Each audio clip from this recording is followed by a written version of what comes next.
So, hello guys! What's up? It's me again, si Mima Alicia nyo at nagbabalik ulit para sa ating panibagong video. So, ito na nga po guys, brief explanation lang muna ha, bago tayo mag-jump dito sa ating topic.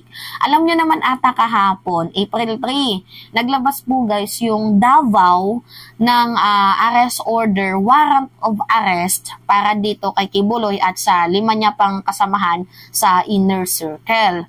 Ang masamang hangin nga lang guys, ang naging problema lang nga natin dito, itong Pateng hindi mahuli-huli. Hanggang ngayon, wala pa din tayong balita kung nasaan si Kibuloy. Pero yung mga dilis ba, yung 3 nahuli, yung 2 nagtatago. So, pinaghahanap na po guys ng National Bureau of Investigation. So, kabilang na nga po guys yung bodyguard at driver ni Kibuloy at yung nambubugaw. So, yung 2, kusang sumuko. Tapos yung isa, nahuli po guys sa Barangay Tamayong kung saan po siya ay siya ay chairman ng Kingdom of Jesus Christ kung saan po nakatayo ang KOJC. So, ito na nga po guys. Marami po kasi ang nag-comment na, Mima, napanood mo ba yung pag-raid ng NBI sa kingdom ni Kibuloy? Kasi guys, yung binalita ko guys is yung balita lang na, kasi sa article base lang naman kasi ako guys minsan nagbabase.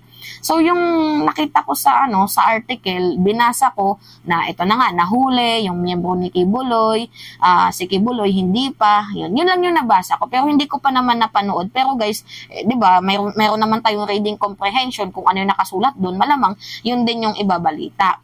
Ang problema pala kasi dito guys, yung pag-raid pala ng NBI, parang medyo suspicious kasi nagtatawanan lang daw sila. Tapos yung iba nagsishake hands. So ngayon, may nag-send sa akin ng video na parang hindi daw seryoso sa pagre-raid ang NBI sa loob ng kingdom ni Apollo Kibuloy. So ngayon guys, kayo na ang humusga. Panoodin nyo muna to ha, kung sa tingin nyo seryoso nga ba ang NBI sa pag-aresto kay Kibuloy or baka yung lang ba nila, pa-mainstream, diba? Pakuha lang nila sa media na kunyari kumikilo sila, yung Davao, pero si Kibuloy hindi talaga nila yung target. So bali, pina-mainstream lang nila na nahuli yung 5 kasamahan ni Kibuloy, pero si Kibuloy parang hinahayaan lang daw nila. So ngayon, panoodin nyo muna yung video. Wait lang.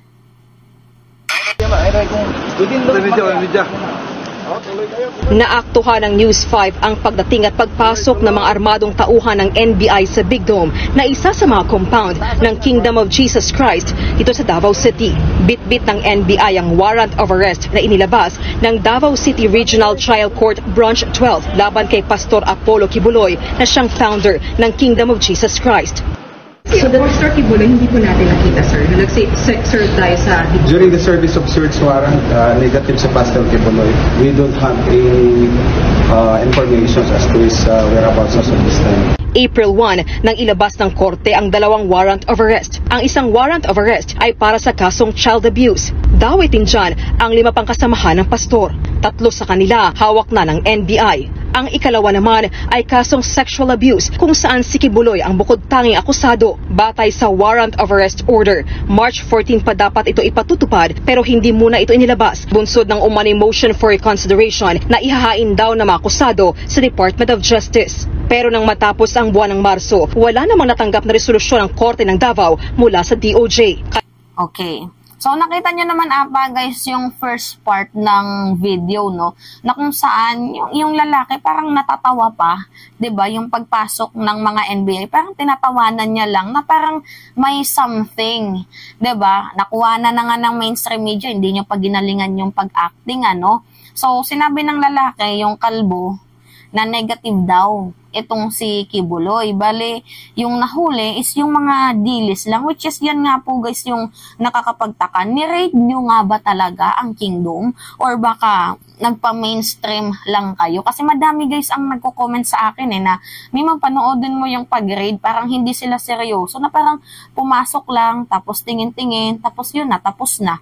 'Diba? Nagtatawanan pa. Hindi nga lang sa akin sinend yung nag-handshake pa daw. Meron pa daw yung nag-handshake. So, hahanapin ko yan later on. Pero, ito nga guys yung nakakapagtaka, no? Pinasok nyo na sa loob ng kingdom ni Kibuloy at pumunta na din kayo sa barangay Tamayong. Bakit hindi nyo pa din nakita itong si Kibuloy? Ano ba yung meron kay Kibuloy? Bakit hindi nyo mahuli-huli? Ang tanong, ginagawa nyo ba yung part nyo? Yung duties and responsibilities nyo para hulihin itong si Kibuloy? Kasi marami guys yung nagsususpecha na papreskon lang nila na totoo, nahuli nga yung yung tatlo. Pero available naman po talaga yun guys. Pag nagpiyansa sila, laya din sila. Pero ito na nga guys, no, kahit available pa itong kaso, yung sexual abuse at itong child abuse, bakit si Kibuloy hindi nyo pa din makita-kita, hindi nyo pa din mahuli-huli?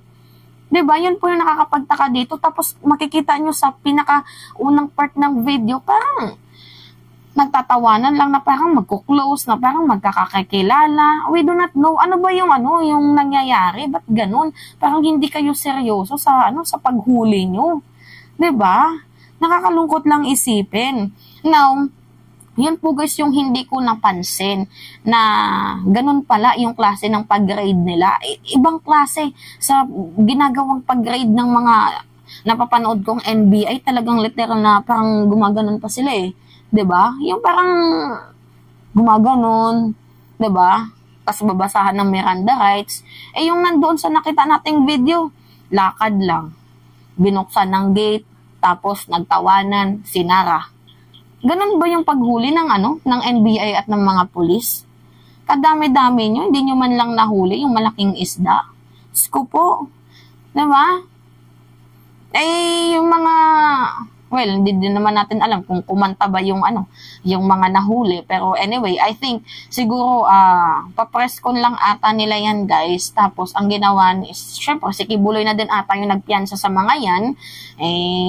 Binigay sa kanila yung pera. Tapos sasabihin na, sige magpiyansa kayo, wag na kayong maingay. Tumigil na kayo. Parang ganun ba? 'Di ba? Yun po yung yung nakikitang basa ng mga netizen as well as me.